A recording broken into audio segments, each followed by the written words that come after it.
में आप resistance welding को समझेंगे।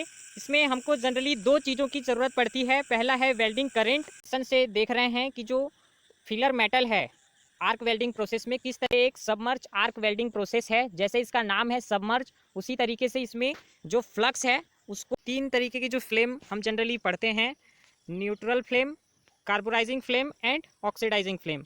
तो इन तीनों फ्लेम में hello friends, welcome to our YouTube channel Mactech GP. आज के इस नए वीडियो में हम आपके लिए आरके जैन ऑब्जेक्टिव क्वेश्चंस का नेक्स्ट पार्ट लेकर के आए हैं, जिसमें हम प्रोडक्शन टेक्नोलॉजी के आगे के जो क्वेश्चंस है वो सॉल्व करेंगे। तो चलिए स्टार्ट करते हैं। इस वीडियो में हम क्वेश्चन नंबर 80 के आगे के क्वेश्चंस जो है वो सॉल्व करेंगे। इसके पहले के जो क्वेश्चंस हैं हमने पहले ही वीडियो बनाकर अपलोड कर दी है। आप आई बटन में प्लेलिस्ट दी गई है, वहाँ पर जाकर के उन वीडियोस को देख सकते हैं। जो क्वेश्चन है, the carburizing flame as compare to oxidizing flame. Carburising flame जो होती है और ऑक्सीडाइजिंग फ्लेम इन गैस वेल्डिंग प्रोसेस में, इन दोनों में कंपैरिजन जो है वो पूछा गया है। कौन सी मोर ल्यूमिनस, ल्यूमिनस का जो मतलब होता है प्रकाशमान या फिर चमकीली, कौन सी जो फ्लेम होगी वो ज़्यादा ब्राइट चमकने वाली होगी, वो बतानी है। जैसा आप इस स्लाइड में देख रहे हैं कि इसमें तीन तरीके की जो फ्लेम हम जनरली पढ़ते हैं, neutral flame, carburising flame and oxidising flame. तो इन तीनों फ्लेम में से हमको इस क्वेश्चन में कार्बोराइजिंग और ऑक्सीडाइजिंग में से कौन सी जो फ्लेम है वो मोर ल्यूमिनस होगी वो बतानी है। तो जैसे आप कार्बोराइजिंग फ्लेम को जो देख रहे हैं कि ये एक रिफ्लेक्टिंग नेचर की होती है। यहाँ पे जो इनर कोर है, इनर कोर ये वाला जो देख रहे हैं, और उसके बाद में जो मिड इनर कोर जो होगी वो लास्ट तक की जा रही है, और आउटर जो कोर है फ्लेम की वो एक रिफ्लेक्ट जो है वो यहाँ पे प्रोवाइड कर रही है। जबकि ऑक्सीडाइजिंग फ्लेम जो है, आउटर जो कोर है वो भी एक कोन के शेप में आप यहाँ पे देख रहे हैं, जो एक सिकुड़ सी जा रही है, जिसके कारण इसका जो ल्यूमिनस जो पॉइंट होगा वो कम होगा एज कम्पेयर टू जो कार्बोराइजिंग फ्लेम है। तो हम बोल सकते हैं कि जो कार्बोराइजिंग फ्लेम है वो मोर ल्यूमिनस होगी ऑक्सीडाइजिंग फ्लेम से। इसका आंसर जो है मोर ल्यूमिनस होगा। कार्बोराइजिंग फ्लेम जो है ऑक्सीडाइजिंग फ्लेम के कंपेयर में ज़्यादा चमकदार जो होती है। दैन नेक्स्ट जो क्वेश्चन है, the temperature of the inner luminous cone of natural flame is the order of. Natural flame जो होती है, जैसे अभी पिछली स्लाइड में आपने देखा, उसका जो इनर ल्यूमिनस कोन होगा, जो अंदर का जो कोन बन रहा है, वहाँ का टेम्परेचर जो है वो किस रेंज में रहता है वो हमको बताना है। तो चलिए देखते हैं। जैसे आप इस स्लाइड में देख रहे हैं कि तीन तरीके की जो फ्लेम्स होती है, नेचुरल फ्लेम, ऑक्सीडाइजिंग और कार्बोराइजिंग। तो जैसा पिछले क्वेश्चन में हमको पूछा गया है कि जो नेचुरल फ्लेम है उसके इनर कोन, इनर कोन का मतलब होता है जो सबसे नज़दीक हो नोज़ल के, जो अंदर वाला जो इनर ल्यूमिनस कोन होगा वहाँ का टेम्परेचर जो है वो पूछा गया है। कि जो नेचुरल फ्लेम का यहाँ पे टेम्परेचर जो है वो दिया गया है, और साथ ही में इसमें जो तीन जो लेयर बनते हैं, जो इनर कोन होगा, इनर ल्यूमिनस कोन, मीडियम जो सेंटर में होगा, और आउटर जो कोन होगा, तो इनका तीनों का टेम्परेचर जो आप देखेंगे कि जो इनर जो कोन बनता है उसका टेम्परेचर एक रेंज में होता है 3000 से लेकर के ये 3500 डिग्री सेंटीग्रेड तक के, क्योंकि ये डिपेंड करता है कि किस रेट में जो फ्यूल है वो यहाँ पे मिल रही है। और वैसे ही मीडियम जो मिड का टेम्परेचर यदि देखेंगे, जो सेंटर वाला जो कोन बनेगा उसका जो है 2100 से लेकर के ये 2500 तक के, 2500 डिग्री सेंटीग्रेड तक के इसका टेम्परेचर जो है वो होता है। और जो आउटर का देखेंगे तो आउटर का भी इसी ऑर्डर में जो है वो टेम्परेचर आपको देखने को मिलेगा। इसका करेक्ट आंसर जो होगा ऑप्शन डी में, जैसे आप देख रहे हैं कि 35 डिग्री सेंटीग्रेड है, ये इसका मैक्सिमम टेम्परेचर जो है वो इनर कोर का होता है। इससे कम भी जो यदि दिया रहता ऑप्शन में 3000 से लेके 3500 के बीच में, तो वो आंसर भी करेक्ट होता। देन नेक्स्ट जो क्वेश्चन है, the most commonly used flame इन गैस वेल्डिंग। गैस वेल्डिंग जो ऑपरेशन है उसमें कौन सी फ्लेम जो है वो ज़्यादा करके हम यूज़ करते हैं। जैसे पिछले जो क्वेश्चंस में आपने देखा ही कि तीन तरीके की फ्लेम्स होती है, नेचुरल, ऑक्सीडाइजिंग और कार्बोराइजिंग। तो ये तीनों में से कौन सी ज़्यादा यूज़ होती है वो बतानी है। तो चलिए नेक्स्ट स्लाइड में देखते हैं। जैसा आप इस स्लाइड में देख रहे हैं, ये एक न्यूट्रल फ्लेम का डायग्राम है। तो इसका जो जनरली यूज़ जो है गैस वेल्डिंग प्रोसेस में सबसे ज़्यादा यूज़ किया जाता है, क्योंकि ये न्यूट्रल होती है।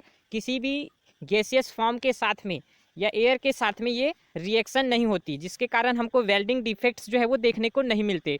जो जॉइंट जो बनेगा हमारा वो स्ट्रॉन्गेस्ट होगा, वहाँ पे पोरोसिटी जो है वो देखने को नहीं मिलेगी, क्योंकि एक ही कारण है उसका कि हम न्यूट्रल फ्लेम जो है वो यूज़ करते हैं और वो किसी भी जो केमिकल रिएक्शन जो है वहाँ पे नहीं होती। सो इसका आंसर जो हो जाएगा ऑप्शन ए में जो है न्यूट्रल फ्लेम। न्यूट्रल फ्लेम का यूज़ जो है वो most commonly gas welding process में करते हैं। देन नेक्स्ट जो क्वेश्चन है, the maximum flame temperature occur eight.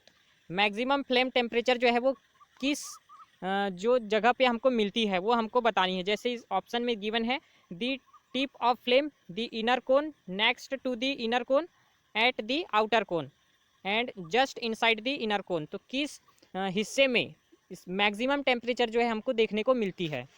सो जैसा पिछले क्वेश्चन में भी आपने देखा था कि जो इनर कोन जो है वहाँ पे मैक्सिमम टेम्परेचर जो है वो 3000 से लेकर के 3500 डिग्री सेंटीग्रेड तक के होता है। जैसे यहाँ पे रेंज जो है वो कम दिया गया है, बट ये 3500 तक के होता है।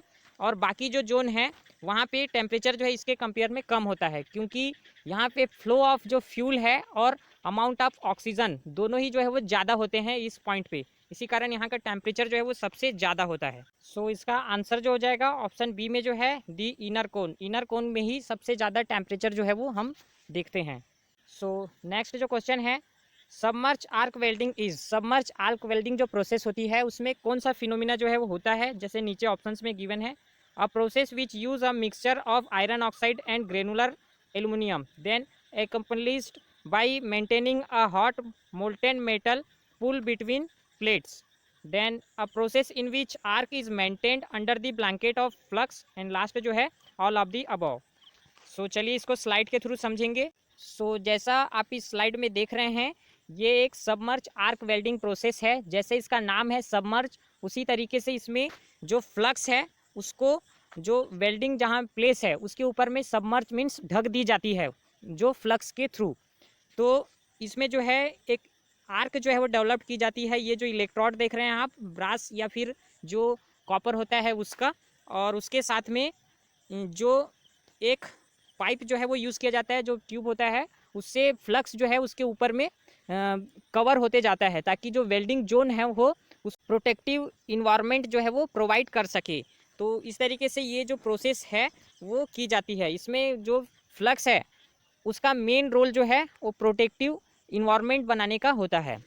सो जैसा इस स्लाइड में भी आप देख रहे हैं कि वेल्डिंग पुल जो है वो बनने के बाद में इस तरीके से फ्लक्स के द्वारा ऊपर से कवर्ड होगी, ताकि नीचे का जो जोन हो वो इन्वायरमेंटल गैसेस से इफेक्ट ना पड़े, उसमें उसकी स्ट्रेंथ जो है वो बहुत ज़्यादा हो। और इस वेल्डिंग का जो है जनरली यूज्ड जो वियर आउट जो पार्ट्स होते हैं उनके ऊपर एक्स्ट्रा एडिशनल जो मटेरियल होगा वो चढ़ाने के लिए ज़्यादा करके इसका यूज़ किया जाता है। जैसे रेलवेज में देखेंगे आप कि जो व्हील्स होते हैं वो पुराने हो जाने के बाद में जैसे वियर आउट हो जाते हैं तो उसके ऊपर में जो आयरन की एक कोटिंग जो है वो चढ़ाई जाती है इस वेल्डिंग के थ्रू ही। सो इसका आंसर जो हो जाएगा ऑप्शन सी में जो है, a process in which arc is maintained under the blanket of flux. Blanket of flux का मतलब यही है कि जो फ्लक्स है वो जो वेल्डिंग जोन है जहाँ पे वेल्ड हो रहा है उसके ऊपर में एक ब्लैंकेट की तरह वर्क करके एक प्रोटेक्टिव इन्वायरमेंट जो है वहाँ पे फॉर्म करता है। इसीलिए ग्रैनुलर फ्लक्स जो है उसके ऊपर में धीरे धीरे डाला जाता है। देन नेक्स्ट जो क्वेश्चन है, the vacuum of following order is maintained in the electron beam welding machine. Electron beam welding machine में वैक्यूम जो है वो किस ऑर्डर में मेंटेन किया जाता है, इसका जो अमाउंट है वो कितना रखा जाता है, जो कि इसकी यूनिट टॉर में दी गई है। तो चलिए इसको भी समझते हैं। तो जैसा आप इस स्लाइड में देख रहे हैं कि एक इलेक्ट्रॉन बीम वेल्डिंग मशीन है जिसमें एक वैक्यूम चेम्बर भी जो है वो होता है। एक प्रॉपर वे में उसको वेल्ड करने के लिए हमको एक वैक्यूम जो है वहाँ पे मेंटेन करनी होती है। और जो लेज़र जो ऊपर से जो आएगी उसमें एयर यदि होगा, जो मीडियम जो होगा एयर यदि होगा तो वहाँ पे बहुत सारे जो डिफेक्ट्स जो है वो जनरेट हो जाएंगे। इसी कारण वहाँ पे हमको वैक्यूम जो है वो प्रोवाइड करना होता है ताकि एक हमको स्ट्रॉन्गेस्ट जॉइंट जो है वहाँ पे मिले। सो इस स्लाइड में आप इलेक्ट्रॉन बीम वेल्डिंग मशीन को देख रहे हैं, ये पूरा इसका सेटअप है। यहाँ पे वैक्यूम जो है वो प्रोवाइड करना ज़रूरी होता है, क्योंकि एयर यदि मीडियम में हम वेल्डिंग करते हैं लेज़र में तो उससे डिफेक्ट्स जो है वो जनरली देखने को मिलते हैं। उन डिफेक्ट्स को ही रोकने के लिए यहाँ पे वैक्यूम जो है वो प्रोवाइड की जाती है।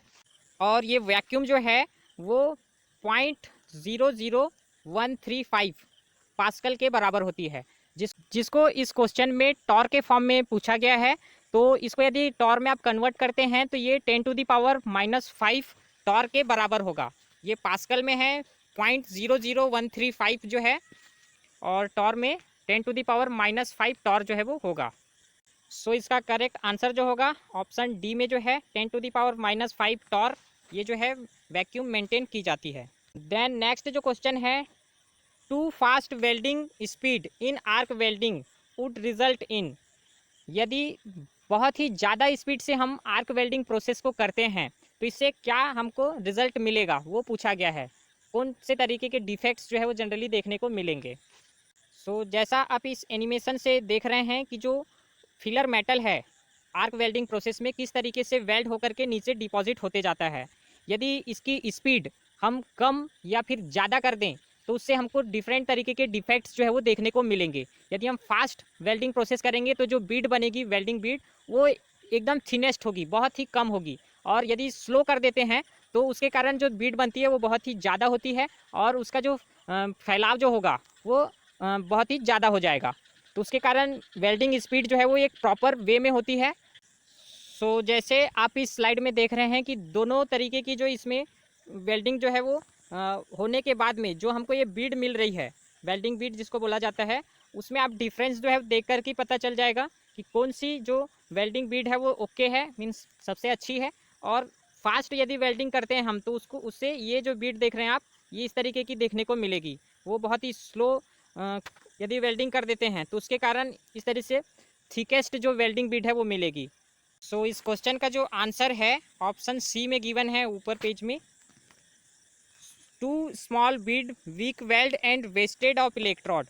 जो बीड बन रही है वो बहुत ही स्मॉल साइज़ में बन रही है, बहुत ही थिन है, और वेल्डिंग जो जॉइंट होगा वो बहुत ही वीक होगा क्योंकि वहाँ पे ठीक तरीके से मेटल जो है वो डिपॉजिट ही नहीं हुआ है। और इसके कारण जो इलेक्ट्रोड का जो वेस्टेज है वो बहुत ही ज़्यादा होगा क्योंकि जल्दी जल्दी इलेक्ट्रोड जो है वो मेल्ट होते चले जाएगा। देन नेक्स्ट जो क्वेश्चन है, the temperature produced in oxy hydrogen flame as compare to oxy acetylene flame. Oxy hydrogen flame में जो टेम्परेचर प्रोड्यूस्ड होगा उसको कंपेयर करके बताना है ऑक्सी एसिटिलीन फ्लेम के टेम्परेचर के साथ में, कम या फिर ज़्यादा होगा। तो जैसा आप इस टेबल में देख रहे हैं मैक्सिमम फ्लेम टेम्परेचर है डिफरेंट गैसेस का, और इसमें दो जो कंपैरिजन दिया गया है, एक ऑक्सीजन के साथ में और एक एयर के साथ में। यदि आप प्योर ऑक्सीजन का यूज़ करते हैं वेल्डिंग प्रोसेस के साथ, जो फ्यूल गैस है उसके साथ में, तो ये जो टेम्परेचर की लाइन है, और यदि एयर का यूज़ करते हैं जो फ्यूल है उसके साथ में, तो ये टेम्परेचर आपको देखने को मिलेंगे। तो चलिए एक एक करके देखते हैं। एसिटिलीन यदि आप गैस यूज़ कर रहे हैं तो ऑक्सीजन के साथ में यदि इसका यूज़ करेंगे तो आपको जो टेम्परेचर मिलेगी मैक्सिमम वो 3480 डिग्री सेंटीग्रेड है, और वैसे एयर के साथ करेंगे तो इसका टेम्परेचर जो है वो 2650 डिग्री सेंटीग्रेड मिलेगी। वैसे ही हाइड्रोजन जैसे कि इस क्वेश्चन में हमको बोला गया था कि इसका यूज़ करेंगे तो ऑक्सीजन के साथ में ये हमको टेम्परेचर देगी वो 2980 डिग्री सेंटीग्रेड, और एयर के साथ में करेंगे तो 2200 जो है डिग्री सेंटीग्रेड टेम्परेचर मिलेगी। उसी तरीके से प्रोपेन, ब्यूटेन, MAPP जिसका फार्मूला जो है C3H4 है, और नेचुरल गैस जैसे मेथेन और हाइड्रोजन जो ये मिक्सर में होता है। तो इसका ये टेबल जो है वो बहुत ही इम्पॉर्टेंट है। जो ESC IS जो एग्ज़ामिनेशन होती है उसमें गेट में इस तरीके का क्वेश्चन जो है जनरली हर साल पूछा जाता है। तो ये बहुत ही इम्पॉर्टेंट टॉपिक है। आप इस जो टेबल का स्क्रीनशॉट ले लीजिए, ये आपके फ्यूचर में बहुत ही काम आने वाली है। तो जैसा इस क्वेश्चन में हमको जो दो गैसेस हैं ऑक्सी एसिटिलीन और ऑक्सी हाइड्रोजन, इन दोनों गैसेस के बीच में टेम्परेचर का कंपैरिजन करने बोला था। तो ऑक्सी एसिटिलीन का टेम्परेचर आप देख रहे हैं दोनों ही कंडीशन में ज़्यादा है ऑक्सी हाइड्रोजन यदि गैस यूज़ करते हैं उससे। ये है 3480 यदि ऑक्सीजन के साथ में, और हाइड्रोजन का यूज़ करेंगे तो 2980 डिग्री सेंटीग्रेड। तो ये दोनों ही कंडीशन में हमको एसिटिलीन गैस जो है वो ज़्यादा टेम्परेचर जो है वो प्रोवाइड कर रही है, और बाकी गैसेस के साथ में भी कंपेयर करेंगे तो ये सबसे ज़्यादा जो है टेम्परेचर हमको ऑक्सी एसिटिलीन में ही मिलता है। इसलिए वेल्डिंग प्रोसेस के दौरान हम ऑक्सी एसिटिलीन गैस का ही यूज़ जो है वो करते हैं। सो इसका आंसर जो होगा ऑप्शन सी में जो है वो लेस होगा, जो लेस टेम्परेचर जो है प्रोड्यूस करेगी oxy hydrogen gas compare to oxy acetylene flame. Then next जो क्वेश्चन है, the amount of current necessary in resistance welding is of the order of. जो रेजिस्टेंस वेल्डिंग में करंट हम यूज़ करते हैं वो मिनिमम नेसेसरली कितनी होनी चाहिए, वो हमको इस क्वेश्चन में पूछी गई है। इस स्लाइड में आप रेजिस्टेंस वेल्डिंग को समझेंगे। इसमें हमको जनरली दो चीज़ों की ज़रूरत पड़ती है। पहला है वेल्डिंग करंट एंड दूसरा है फोर्स। जो फोर्स जो है करंट के बाद में जो है वो अप्लाई किया जाता है। पहले करंट जो प्रोवाइड किया जाता है ताकि जो मेटल्स हैं वो आपस में एक मेल्टिंग कंडीशन में आ जाए, जो रिक्रिस्टलाइजेशन टेम्परेचर जिसको बोला जाता है। उसके बाद में फोर्स जो है वो अप्लाइड किया जाता है ताकि दोनों आपस में चिपक जाएं। इन दोनों के चिपकने से ही जो वेल्डिंग जॉइंट जो है हमको मिलती है। यहाँ पे एडिशनल फिलर मेटल जो है वो यूज़ नहीं किया जाता, इस बात का आपको ध्यान रखना है। इसमें जो मिनिमम जो करंट रिक्वायरमेंट होती है, जिसे क्वेश्चन में नेसेसरी बोला गया है, वो 4 किलो वोल्ट एम्पियर से लेकर के 7 to 8 kilo volt ampere per जो सेंटीमीटर स्क्वायर होगा उस एरिया पे होगा। पर सेंटीमीटर स्क्वायर के एक एरिया पे 4 से 8 किलो वोल्ट एम्पियर का करंट मिनिमम जो है वो रिक्वायरमेंट होती है। सो इसमें से जो करेक्ट आंसर आपको यहाँ पे ऑप्शन सी में मिलेगा, जो कि रेंज जो है इसके अप एंड डाउन होता है, जिसमें 4.5 से 6.2 kilo volt ampere per centimetre square दिया गया है। तो ये इसी रेंज के लगभग आसपास होता है। देन नेक्स्ट जो क्वेश्चन है, the quantum of heat generated in resistance welding depends upon. जो रेजिस्टेंस वेल्डिंग में हीट जनरेशन होती है, जो हीट डेवलप्ड होती है, वो किस चीज़ पे डिपेंड करती है, वो हमको बतानी है। सो जैसे आप इस स्लाइड में देखेंगे कि जो हीट जनरेशन का जो फार्मूला है वो H = I² RT के बराबर होता है। H मतलब यहाँ पे हीट जनरेशन है, तो I² का मतलब है कि जो करंट हम प्रोवाइड कर रहे हैं वो अमाउंट ऑफ करंट, R जो है वो रेजिस्टेंस है और T जो है वो टाइम है। तो इन तीनों ही पैरामीटर्स के ऊपर डिपेंड करता है जो हीट जो है वो जनरेट हो रहा है वो। सो इस ऑप्शंस में यदि आप यहाँ पे देखेंगे तो फर्स्ट ऑप्शन में जो है वेल्डिंग करंट अलोन बोला गया है, मीन्स सिर्फ वेल्डिंग करंट है। Then resistance current conducting path बोला गया है, अलोन मीन्स जो रेजिस्टेंस होगा वो। Then time for the current flow alone means time बस बोला गया है। Then area of welding electrode alone, जो एरिया जहाँ पे वेल्ड हो रहा है उसको बोला गया है। लेकिन जो करंट है, रेजिस्टेंस और टाइम, ये तीन पैरामीटर्स हीट के लिए डेवलप करने के लिए जिम्मेदार होते हैं। तो ये तीनों जो है वो एक साथ यहाँ पे नहीं दिए गए हैं, तो इसी कारण इसका आंसर जो होगा वो नन ऑफ दी अबव होगा। देन नेक्स्ट जो क्वेश्चन है, दी इलेक्ट्रोस्लैग वेल्डिंग। इलेक्ट्रोस्लैग जो वेल्डिंग प्रोसेस होती है उसमें किस तरीके का फिनोमिना जो है वो परफॉर्म किया जाता है, वो हमको बताना है। तो जैसा आप इस स्लाइड में देख रहे हैं, इलेक्ट्रोस्लैग वेल्डिंग प्रोसेस जो है जनरली जो थिकेस्ट प्लेट मटेरियल्स जो होती हैं उनको वेल्ड करने के लिए यूज़ की जाती हैं। इस प्रोसेस में जो 2 प्लेट्स जो होती हैं, जो थिकेस्ट प्लेट होती हैं, जनरली बॉयलर में इनका यूज़ किया जाता है इस वेल्डिंग प्रोसेस का। उसमें जो प्लेट्स को वर्टिकली अपवर्ड रख कर के बीच में जो है एक मोल्टेन मेटल का पुल जो है वो किया जाता है, जिससे कि दोनों प्लेट्स जो हैं आपस में वेल्ड हो जाए और यहाँ पे एक वेल्डिंग जॉइंट जो है हमको मिल जाए। ये जो आप मोल्टेन मेटल का पुल देख रहे हैं वो जनरली फिलर मेटल के मेल्ट होने के कारण यहाँ पे बनता है। इस वेल्डिंग प्रोसेस को जनरली वर्टिकली अपवर्ड डायरेक्शन में रख करके ही दोनों प्लेट्स को वेल्ड किया जाता है, क्योंकि यहाँ पे जो 2 फेसिंग एलिमेंट्स जो है वो रखे जाते हैं दोनों ही साइड्स पे, और बीच में जो है वो लिक्विड फॉर्म पे, जो मोल्टेन मेटल फॉर्म पे फिलर मेटल जो है वो यहाँ पे पोर किया जाता है ताकि दोनों ही जो प्लेट्स हैं वो आपस में चिपक जाएं। सो इसका आंसर जो होगा ऑप्शन बी में जो है, accomplished by maintaining a hot molten metal pool between plates. Plates के बीच में मोल्टेन मेटल का एक पुल जो है वो तैयार किया जाता है, जिससे दोनों ही प्लेट्स आपस में वेल्ड हो जाती है। देन नेक्स्ट जो क्वेश्चन है, इन MIG welding the metal is transferred in the form of. MIG welding process में मेटल जो है वो किस फॉर्म में ट्रांसफ़र होता है? जैसे ऑप्शंस में है a fine spray of metal, molten drops, then weld pool और मॉलिक्यूल्स, देन लास्ट जो है वेरी फाइन मेटल्स। सो जैसा आप इस स्लाइड में देख रहे हैं कि MIG वेल्डिंग प्रोसेस में, metal inert gas welding process में 4 तरीके से जो मोल्टेन मेटल है वो ट्रांसफ़र होती है। पहला जो है वो short circuit transfer, then globular transfer, spray transfer and pulse transfer. तो ये चारों ही टाइप्स जो है वो MIG वेल्डिंग में मेटल जो है वो ट्रांसफ़र होने के ही टाइप्स हैं। इनमें से कोई भी यदि ऑप्शन आपको दिया जाता है तो वो ऑप्शन जो है वो करेक्ट होगा। सो इसमें से जो करेक्ट आंसर जो होगा ऑप्शन ए में जो है fine spray of metal, spray के फॉर्म पे जो है ये एक ऑप्शन भी स्लाइड में आपने देखा। और मोल्टेन ड्रॉप जो है वो इस ऑप्शन में जो है वो नहीं था, जैसे स्लाइड में आपने देखा है। और वेल्ड पुल जो है वो जो अभी पिछले क्वेश्चन में देखा था इलेक्ट्रोस्लैग वेल्डिंग प्रोसेस, उसमें होता है। देन नेक्स्ट जो क्वेश्चन है, too slow welding speed in arc welding would result in. यदि वेल्डिंग स्पीड जो है बहुत ही स्लो कर दी जाए आर्क वेल्डिंग प्रोसेस में, तो उससे क्या इफेक्ट जो है वेल्डिंग जॉइंट्स पे हमको देखने को मिलेंगे। जैसा आपने पिछले एक क्वेश्चन में भी देखा था कि जिसमें वेल्डिंग स्पीड जो है वो टू फास्ट करके दी थी, और इस क्वेश्चन में टू स्लो करके दी है। यदि वेल्डिंग स्पीड जो है वो बहुत ही ज़्यादा स्लो कर दी जाए तो उससे क्या डिफेक्ट्स पड़ेंगे। तो वैसे ही पिछले स्लाइड में आपने देखा था कि दो तरीके के डिफेक्ट्स थे, वो आगे भी हम नेक्स्ट स्लाइड में देखेंगे। अभी आपने ऊपर एक और क्वेश्चन देखा था जिसमें वेल्डिंग स्पीड जो है वो बहुत ही हाई कर दी गई थी, और जिसके कारण हमको इस तरीके का जो वेल्डिंग जॉइंट है, जो वेल्डिंग बीड है वो देखने को मिलता है। वो बहुत ही थिनेस्ट होता है और एक जिगजैग ऑर्डर में। जबकि यदि वेल्डिंग स्पीड स्लो कर दी जाए तो यहाँ पे एक्सेसिव मेटल जो है यहाँ पे आपको देखने को मिलेगा, और जो वेल्डिंग बीड है वो बहुत ही ज़्यादा फैली हुई आपको नज़र आएगी। यहाँ पे स्पैटर्स भी देखने को मिलेंगे, और इलेक्ट्रोड का जो है वेस्टेज बहुत ज़्यादा होगा। जो इलेक्ट्रोड का जो कंजप्शन है वो बहुत ही ज़्यादा होगा, क्योंकि यहाँ पे स्पीड जो है हमने धीरे धीरे कम कर दी है, बहुत ही स्लो स्पीड, जिसके कारण इलेक्ट्रोड जल्दी जल्दी जो मेल्ट होना स्टार्ट होगा, और यहाँ पे डिपोजिशन जो रेट है वो ज़्यादा हो जाएगी। तो इसका आंसर जो हो जाएगा ऑप्शन डी में जो है excessive piling up of weld metal.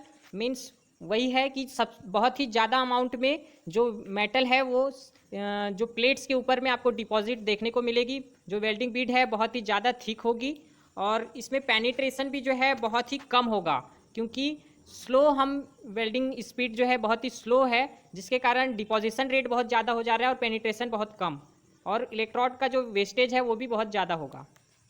किसी भी क्वेश्चन में यदि आपको डाउट हो तो आप हमें कमेंट बॉक्स में लिख करके पूछ सकते हैं, आपके डाउट्स हम जल्दी ही क्लियर कराएंगे। ये लास्ट क्वेश्चन थी इस वीडियो की। आगे के जो क्वेश्चंस हैं हम जल्दी ही आपके लिए नेक्स्ट वीडियो में सॉल्व करेंगे। अगर आपके वीडियोस अच्छी लग रही हो तो आप इस वीडियो को ज़्यादा से ज़्यादा शेयर कीजिए अपने फ्रेंड सर्कल में, और लाइक भी ज़रूर कीजिएगा, ताकि आगे के वीडियोस बनाने में हमारा मोटिवेशन बना रहे।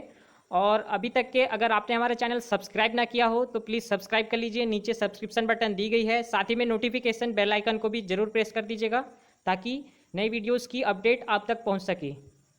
Thank you for watching.